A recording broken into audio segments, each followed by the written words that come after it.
Hello students, welcome to Just Know It. இந்த வீடியோவில் நம்ம February 1 to February 5 வரையிலான current affairs related practice question solve பண்ணலாம். First question, which among the following statements is correct with respect to National Commission for Women? First statement பாருங்க, it is a statutory body established under National Commission for Women Act. So இந்த statement வந்து correct, அது statutory body தான். Second statement பாருங்க, the chairperson of the NCW is nominated by the government of India. So இந்த statementum correct, அதனுடைய chairperson nominate பண்றது இந்திய அரசு தான், right? So இங்க வந்து option C both 1 and 2 அப்படிங்கிறது கரெக்டான answer. So under the National Commission for Women Act 1990, the National Commission for Women was set up as a statutory body, அது ஒரு சட்டபூர்வமான அமைப்பு in January 1992. So இதனுடைய foundation day பார்த்தீங்கன்னா it was observed in January 31, right? So அதனால தான் இது நியூஸ்ல இருந்தது. So the commission consists of a chairperson, a member secretary and 5 other members. So அதனுடைய composition இது. So the chairperson nominate பண்றது வந்து central government, right? So its mission is to strive towards enabling women to achieve equality and equal participation in all spheres of life by securing her due rights and entitlements through suitable policy formulation, legislative measures, etc. So இந்தியாவில் பெண்களும் வந்து எல்லா துறைகளிலையும் சமமான நிலையை எட்டணும், அதுக்காக கொள்கை ரீதியாகவும் சட்ட ரீதியாகவும் நிறைய மாற்றங்களை ஏற்படுத்துறது, அதுக்கான பரிந்துரை செய்கிறது இந்த அமைப்பினுடைய மிக முக்கியமான பணி, ரைட்? நெக்ஸ்ட் கொஸ்டின் நம்ம பார்க்கலாம். as per the latest economic survey of India, consider the following statements. So economic survey அப்படிங்கிறது இந்தியாவினுடைய பொருளாதார ஆய்வறிக்கை, ஒவ்வொரு பட்ஜெட்டுக்கு முன்னாடியும் ரிலீஸ் ஆகக்கூடிய ஒரு முக்கியமான டாக்குமெண்ட். ஸோ இந்தியாவினுடைய பொருளாதார நிலை எப்படி இருக்குது அப்படிங்கிறத நமக்கு சொல்லக்கூடிய நிறைய டேட்டா வந்து அந்த டாக்குமெண்ட்டில் இருக்கும், ரைட்? ஸோ இங்கே வந்து அதை பற்றின இந்த வருடத்துக்கான இந்த எக்கனாமிக் சர்வேயை பற்றின 2 ஸ்டேட்மெண்ட் இருக்குது. ஃபர்ஸ்ட் ஸ்டேட்மெண்ட் பாருங்கள். The Indian economy is estimated to grow steadily with the combination of high foreign exchange reserves, sustained foreign direct investment and rising export earnings. So இந்த வருஷத்துக்கான எக்கனாமிக் சர்வே இந்தியன் எக்கானமி வளரும் அப்படின்னு forecast பண்ணியிருக்கு, right? இந்திய பொருளாதாரம் வளர்ச்சியை நோக்கி செல்லும். ஸோ எதனால் அப்படின்னா ஃபாரின் எக்ஸ்சேஞ்ச் ரிசர்வ்ஸ் இன்க்ரீஸ் ஆகிறதுனால, ஃபாரின் டைரக்ட் இன்வெஸ்ட்மெண்ட் சஸ்டெயினபிளாக இருக்கிறதுனால, அப்புறம் எக்ஸ்போர்ட் மூலமாக, ரைட்? ஸோ ஏற்றுமதி மூலமாக நமக்கு நிறைய வருவாய் வர்றதுனால, ஸோ இந்த காரணிகளால் இந்திய பொருளாதாரம் ஒரு பேண்டமிக் சிச்சுவேஷனில் ஒரு ரெசஷன் இருந்தாலும் ஸோ வருங்காலங்கள் அது வளரும் அப்படின்னு இந்த எக்கனாமிக் சர்வே சொல்லியிருக்கு. ஸோ அதனால் ஃபர்ஸ்ட் ஸ்டேட்மெண்ட் வந்து correct. Second statement, the gross non performing advances ratio of scheduled commercial banks recorded a nominal increase from previous year's value. So அதாவது கமர்ஷியல் பேங்க்ஸ்னுடைய வங்கிகளினுடைய நான் பர்ஃபார்மிங் அட்வான்சஸ், அது ரிசீவ் பண்ண வேண்டிய அந்த தொகை, வாராக்கடன் அப்படின்னு சொல்லுவோம் இல்லையா? ஸோ அது வந்து ஒட்டுமொத்தமாக ஒரு ஏற்ற நிலையில் இருக்குது, ஒரு அது அந்த அந்த அமௌண்ட் வந்து கூடியிருக்கு அப்படின்னு இந்த எக்கனாமிக் சர்வே சொல்லுது அப்படின்னு இந்த ஸ்டேட்மெண்ட் சொல்லுது, ரைட்? ஸோ அந்த gross non performing advances ratio of scheduled commercial banks recorded a nominal increase. So there is a increase அப்படின்னு சொல்லுது. ஆக்சுவலி இந்த ஸ்டேட்மெண்ட் வந்து ராங். ஸோ இந்த gross non performing advances ratio வந்து குறைஞ்சிருக்கு, right? So there is a nominal decrease when compared to previous years, there is a decrease in this non-performing advances ratio, right? So அதனால இங்க option A 1 only அப்படிங்கிறது கரெக்டான answer, right? So the Indian economy is estimated to grow by 9.2% in real terms.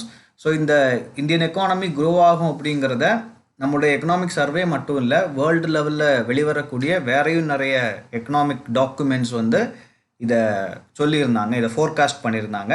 அப்புறம் பார்த்தீங்கன்னா I told you, right? So the gross non performing advances ratio declined. Okay, so நம்ம அந்த ஸ்டேட்மெண்ட்டில் increase அப்படின்னு பார்த்தோம், அதனால தான் அந்த செகண்ட் ஸ்டேட்மெண்ட் வந்து wrong. So the economic survey of India is an annual document released by the ministry of finance. So இதை ப்ரிப்பேர் பண்ணுறது the economic division of the department of economic affairs under the guidance of chief economic adviser, right? Next question நம்ம பார்க்கலாம். Minsk Agreements, sometimes seen in the news recently, is related to, so this agreement is related to Russia-Ukraine conflict. So மின்ஸ்க்ங்கிறது வந்து Belarus நாட்டினுடைய தலைநகரம், right? So அதனால் அந்த தலைநகரத்தில் நடந்த நெகோஷியேஷன்ஸில் போடப்பட்ட agreements அப்படிங்கிறதுனால இந்த அக்ரிமெண்ட்ஸுக்கு மின்ஸ்க் அக்ரிமெண்ட்ஸ் அப்படிங்கிறது பேர். ஸோ 2 அக்ரிமெண்ட்ஸ் அந்த இதில் இருக்குது, அந்த கேட்டகரியில் வருது. ஸோ ஃபஸ்ட்டு வந்து மின்ஸ்க் 1, ரைட்? ஸோ அது வந்து உக்ரைனுக்கும் ரஷ்யன் பேக்டு செப்பரேட்டிஸ்ட்டுக்கும் இடையில் நடந்த ஒரு சீஸ் ஃபயர் அக்ரிமெண்ட். ஸோ இது பெலாரஸில் சைன் பண்ணாங்க. So Ukraine and its agreement between Ukraine and Russian backed separatist. So இந்த இயர் 2014 சைன் பண்ணப்பட்ட ஒரு அக்ரிமெண்ட். ஸோ இந்த அக்ரிமெண்ட் வந்து ஃபெயில் ஆச்சுது, இந்த first agreement. So after that Minsk 2 agree பண்ணாங்க. So it was designed to end the fighting in the rebel regions and hand over the border to Ukraine's national troops. So ரஷ்யாவுக்கும் உக்ரைனுக்கு இடையில் சில conflict இருக்குது related to அந்த land dispute, geopolitical issues இருக்குது. So அதை தீர்க்கிறதுக்காக தான் இந்த அக்ரிமெண்ட் சைன் பண்ணாங்க. ஸோ ஃபஸ்ட்டு போடப்பட்ட அக்ரிமெண்ட் வந்து ஃபெயில் ஆயிடுச்சு. அதுக்கு பிறகும் செகண்ட் அக்ரிமெண்ட் போட்டாங்க. ஸோ இந்த செகண்ட் அக்ரிமெண்ட் வந்து it was signed by representatives of Russia, Ukraine and this organization, one of the largest European organization for security and cooperation in Europe, and the leaders of the 2 pro-Russian separatist regions. So in the 2 regions they are located in Ukraine, right? So இப்போ வந்து அந்த உக்ரைனுக்கும் ரஷ்யாவுக்கும் இடையில் இருக்கக்கூடிய அந்த problem வந்து ஒரு global இஷ்யூவாக மாறி இருக்கு. ஸோ அதனால தான் இந்த மின்ஸ்க் அக்ரிமெண்ட்ஸ் வந்து நியூஸில் இருந்தது, ரைட்? நெக்ஸ்ட் கொஸ்டின் நம்ம பார்க்கலாம். Which among the following can be the effective applications of graphene? So கிராஃபீனுங்கிறது ஒரு சூப்பரான ஒரு காம்பனண்ட்டு, ரைட்? ஸோ நேச்சரில் அக்கர் ஆகக்கூடிய ஒரு component, is an allotrope of carbon. So இங்கே வந்து அதனுடைய பாசிபிள் அப்ளிகேஷன்ஸ் என்னெல்லாம் அப்படின்னு கொடுத்துருக்காங்க. ஃபர்ஸ்ட்டு வந்து they can be used as efficient and precise sensors, right? So அது வந்து கரெக்டு தான். அது வந்து சென்சார்ஸாக பயன்படுத்த முடியும், சென்சார்ஸை மேனுஃபேக்சர் பண்ணுறதில் பயன்படுத்த முடியும்.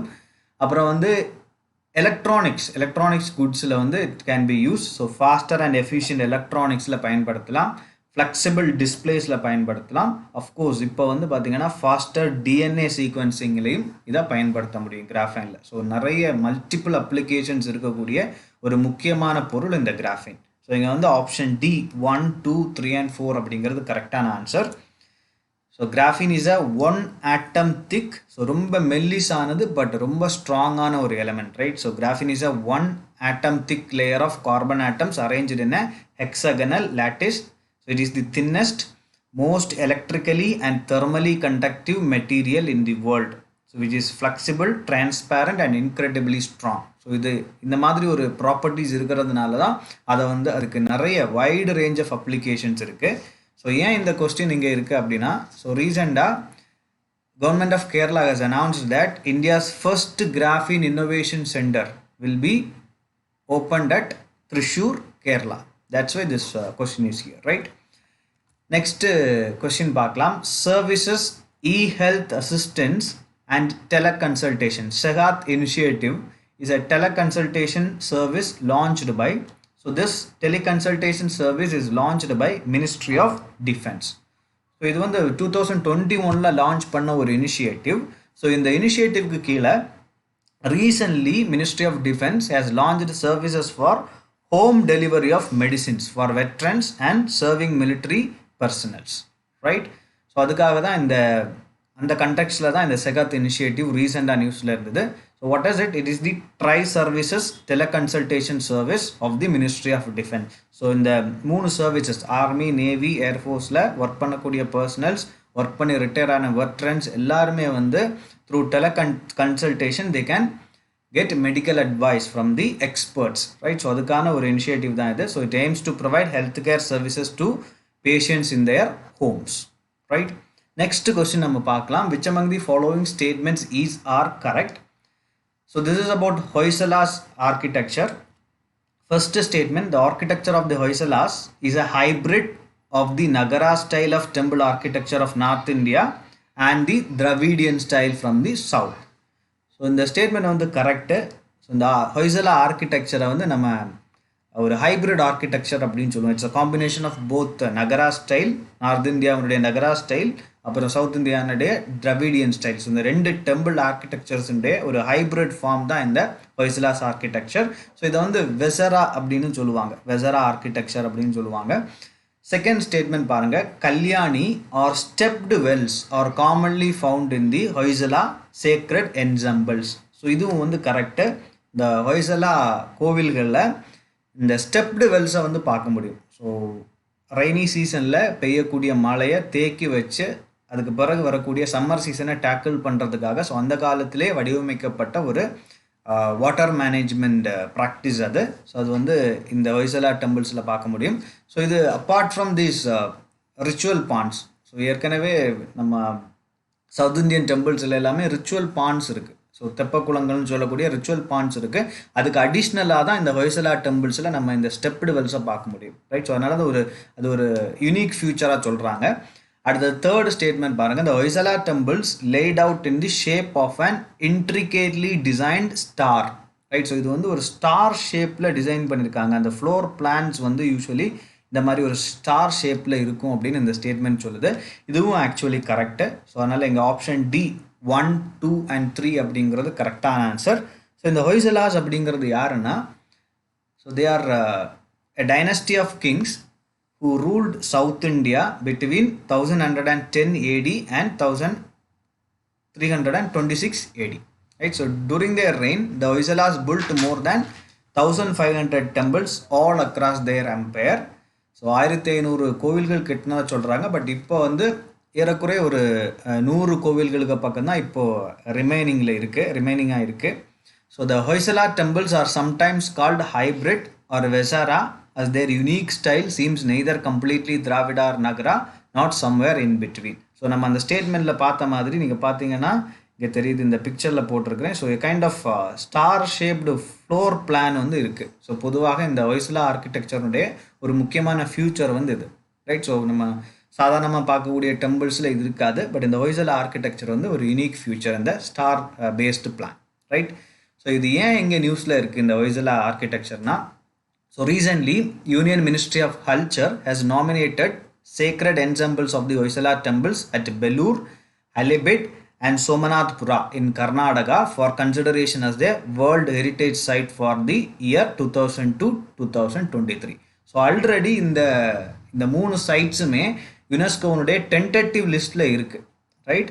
பட் இது வரைக்கும் டென்டேட்டிவ் லிஸ்ட்டில் தான் மெயின்டைன் பண்ணியிருக்காங்க. பட் இதை ஃபஸ்ட்டாக என்ன பண்ணியிருக்குதுன்னா, நம்முடைய கல்ச்சுரல் மினிஸ்ட்ரி வந்து நாமினேட் பண்ணியிருக்காங்க வேர்ல்டு ஹெரிட்டேஜ் சைட்டை அனௌன்ஸ் பண்ணுறதுக்காக.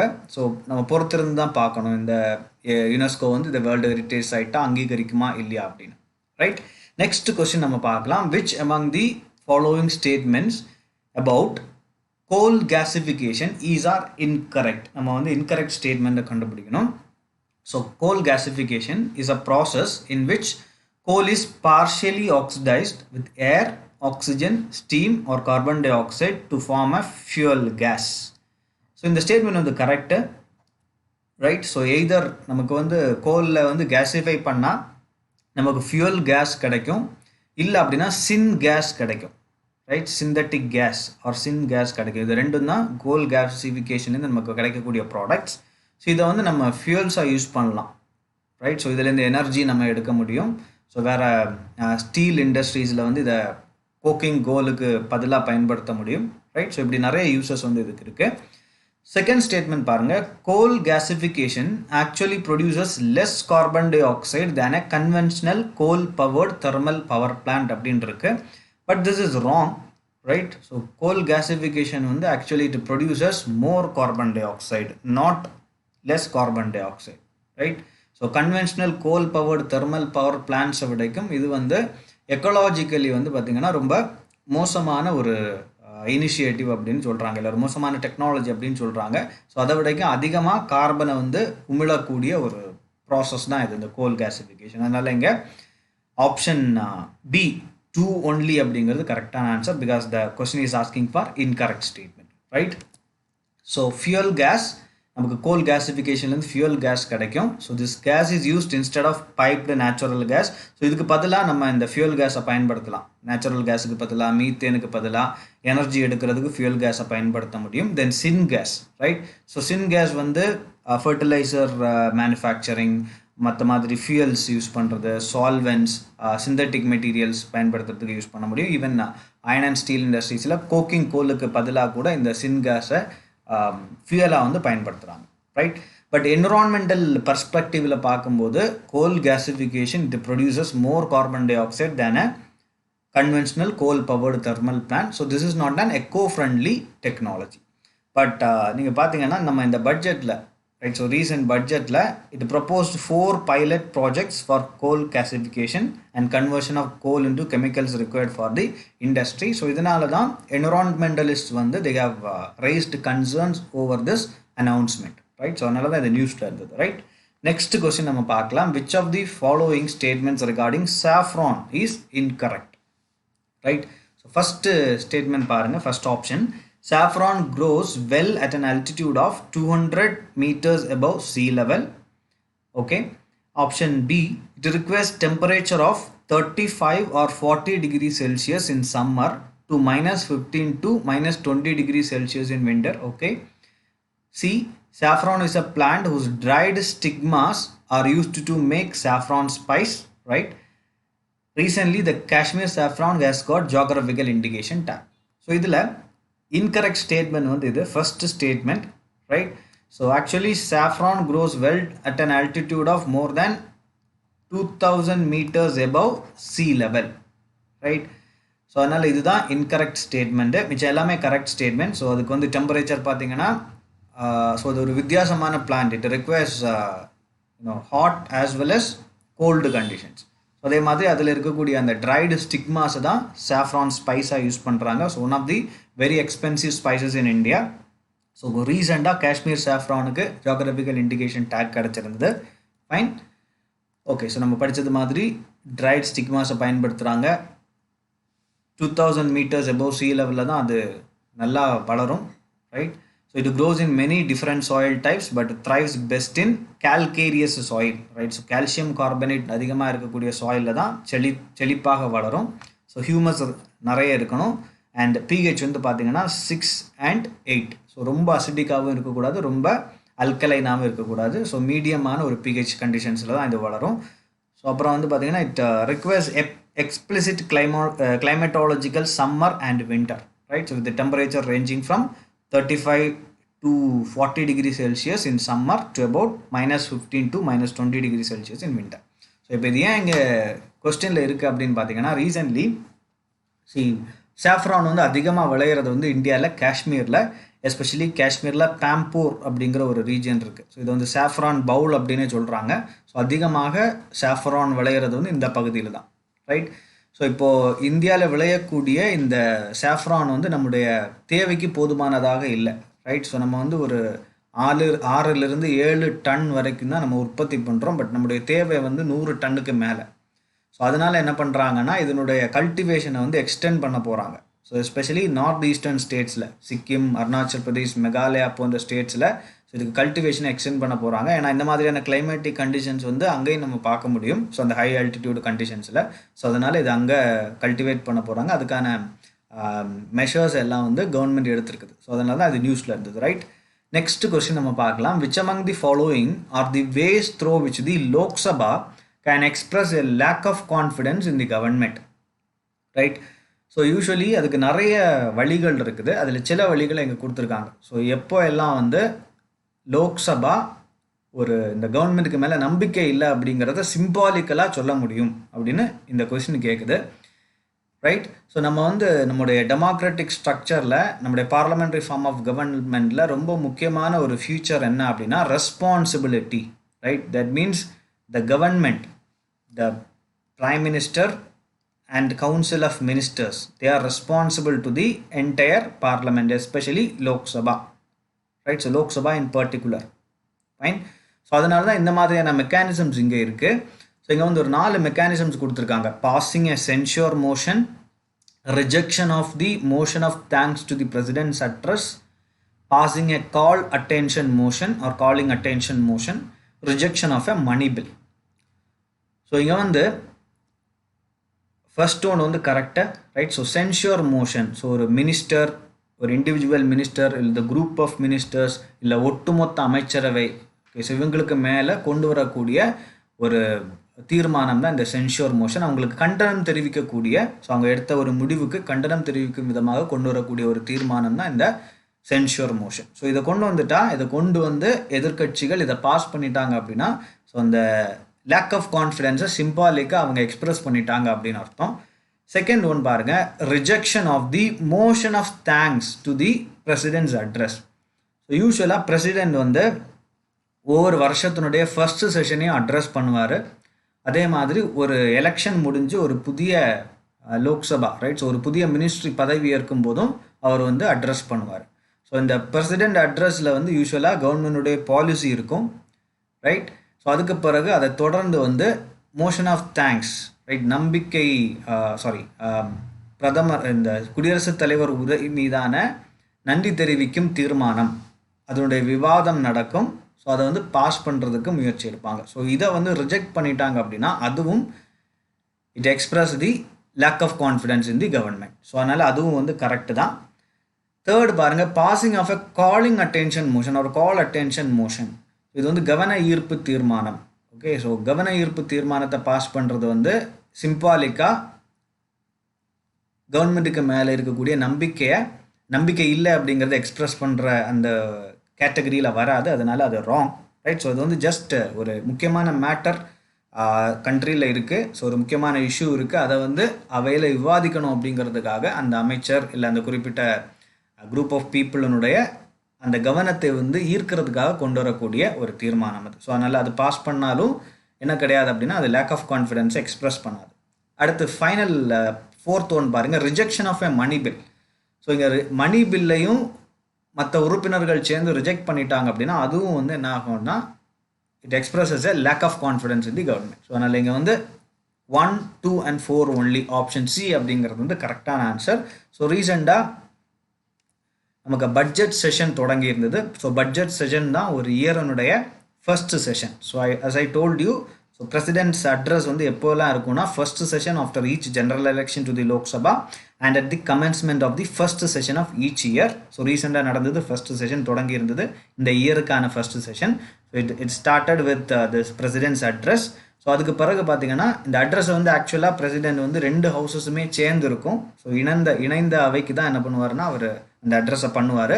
ஸோ அப்புறம் அந்த அட்ரஸ் வந்து முடிஞ்ச பிறகு அந்த பிரசிடென்ட்டுடைய உரையில் இருந்த அந்த ஐடியல்ஸ் எல்லாமே என்ன பண்ணுவாங்கன்னா டிஸ்கஸ் பண்ணுவாங்க. So the address of the president is discussed in both the houses of the parliament on a motion called motion of thanks right. So இது முடிஞ்ச பிறகு வந்து the motion is put to vote. So எல்லாருமே ஆளுங்கட்சி எதிர்கட்சி எல்லாருமே பேசி முடிச்சு டிஸ்கஷன் நடந்த பிறகு அதை வந்து ஒரு இது பண்ணுவாங்க, ஓட்டிங் நடத்துவாங்க. ஸோ அதில் வந்து இது பாஸ் ஆகணும். ஸோ அதை வந்து ரிஜெக்ட் பண்ணிச்சு, அந்த ஒட்டுமொத்த அவையும் ரிஜெக்ட் பண்ணுது அப்படின்னு சொன்னால் அங்கே வந்து இந்த அரசாங்கத்தின் மேலே நம்பிக்கை இல்லை அப்படின்னு அர்த்தம். தட் மீன்ஸ் இந்த பாலிசியை வந்து நிராகரிக்கிறாங்க, இந்த அரசனுடைய கொள்கையை வந்து ஒட்டுமொத்தமாக இந்த அவை நிராகரிக்குது அப்படின்னு அர்த்தம் ரைட். பட் யூஸ்வலி வந்து மெஜாரிட்டியில் கவர்மெண்ட் இருந்துச்சு அப்படின்னு சொன்னால் இந்த மோஷன் ஆஃப் தேங்க்ஸ் எல்லாமே பாஸ் ஆயிடும். Then the motion of thanks must be passed in the house. If not it's considered as the expressing of lack of confidence in the Lok Sabha, in the government by the Lok Sabha. Next question பார்க்கலாம். Which among the following pairs are correctly matched? Gijadia Wildlife Sanctuary Madhya Pradesh, Bahriya Wildlife Sanctuary Gujarat, Haidarpur Wetland Uttar Pradesh. So இங்கே mention பண்ணியிருக்கிற இது எல்லாமே Ramsar sites. Okay, Ramsar wetland sites. Fine. So இது எந்த ஸ்டேட்டில் இருக்குது அப்படின்னு நீங்கள் கேட்குறாங்க. So actually this is wrong. Khijadiya wild life sanctuary is wrong right. So இந்த பெயர் வந்து it's wrong. Bakhira wild life sanctuary Gujarat இல்லை. ஸோ இங்கே வந்து கரெக்டான பெயர் வந்து 3 only. Haidarpur wetland Uttar Pradesh is the correct answer. So option C 3 only அப்படிங்கிறது தான் கரெக்டான ஆன்சர். ஸோ ரீசெண்டாக இந்த பஹீரா வைல்ட் லைஃப் சாங்சுரி அது உத்தரப்பிரதேஷில் இருக்குது. இட்ஸ் நாட் இன் மத்திய Pradesh. Hijadia Wildlife Sanctuary, it's in Gujarat, right? It's not in Madhya Pradesh. And they are added to Ramsar list of wetlands. So இந்த ரெண்டு wetlands-ஐயும் ரீசெண்டாக இந்த ராம்சர் கன்வென்ஷனுக்கு கீழே wetlands of importance அப்படின்னு list பண்ணியிருந்தாங்க. ஸோ அதனால தான் இது நியூஸில் இருந்தது. ஸோ இப்போ வந்து பார்த்தீங்கன்னா இந்தியாவில் 49 ராம்சர் சைட்ஸ் இருக்குது. So including these wetlands, we have 49 Ramsar sites. So February 2, 1971 தான் இந்த கன்வென்ஷன் ஆன் வெட்லேண்ட்ஸ் இதை வந்து அடாப்ட் பண்ணாங்க. ராம்சர் சிட்டி வந்து ஈரானில் இருக்குது. ஸோ அங்கே தான் இந்த மீட்டிங் நடந்தது. அதில் வந்து இந்த கன்வென்ஷனை அடாப்ட் பண்ணாங்க. ஸோ அந்த தேதியை தான் வந்து வேர்ல்டு வெட்லேண்ட்ஸ் டே அப்படின்னு கொண்டாடுறோம். ஸோ இந்த தேதியில் தான் இந்த அனௌன்ஸ்மெண்ட்டும் வந்திருந்தது. இந்த ரெண்டு வெட்லேண்ட்ஸையுமே வந்து ராம்சர் சைட்டை அறிவிக்கணும் அப்படின்னு. அதனால தான் இந்த கொஸ்டின் இங்கே இருக்குது, ரைட்? இவ்வளோதான் நண்பர்களே இந்த video. Thank you so much for வாட்சிங். இந்த வீடியோ உங்களுக்கு பிடிச்சிருந்தா லைக் பண்ணுங்கள், மற்ற தேர்வர்களோட ஷேர் பண்ணுங்கள், உங்கள் ஒப்பீனியன்ஸை கமெண்டில் பதிவிடுங்க. ரொம்ப முக்கியமாக இந்த சேனலுக்கு சப்ஸ்கிரைப் பண்ணுங்கள். ஸோ தட் இன்னும் பல கேள்விகளையும் இன்னும் பல தகவல்களையும் நீங்கள் தெரிந்து கொள்ள முடியும். இன்னொரு வீடியோவில் மேலும் பல தகவல்களோடையும் மேலும் பல கேள்விகளோடையும் உங்களை சந்திக்கிறேன். நன்றி.